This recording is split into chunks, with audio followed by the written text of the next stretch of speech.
ভারতবর্ষ যে সাধনাকে গ্রহণ করেছে সে হচ্ছে বিশ্ব ব্রহ্মাণ্ডের সঙ্গে চিত্তের যোগ, আত্মার যোগ, অর্থাৎ সম্পূর্ণ যোগ। কেবল জ্ঞানের যোগ নয়, বোধের যোগ।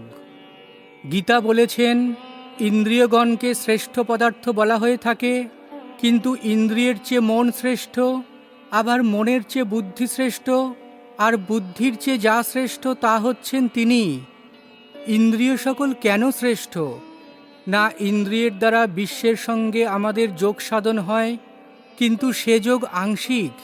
ইন্দ্রিয়ের চেয়ে মন শ্রেষ্ঠ, কারণ মনের দ্বারা যে জ্ঞানময় যোগ ঘটে তা ব্যাপকতর, কিন্তু জ্ঞানের যোগেও সম্পূর্ণ বিচ্ছেদ দূর হয় না। মনের চেয়ে বুদ্ধি শ্রেষ্ঠ, কারণ বোধের দ্বারা যে চৈতন্যময় যোগ তা একেবারে পরিপূর্ণ। সেই যোগের দ্বারাই আমরা সমস্ত জগতের মধ্যে তাকেই উপলব্ধি করি যিনি সকলের চেয়ে শ্রেষ্ঠ। এই সকলের চেয়ে শ্রেষ্ঠকে সকলের মধ্যেই বোধের দ্বারা অনুভব করা ভারতবর্ষের সাধনা।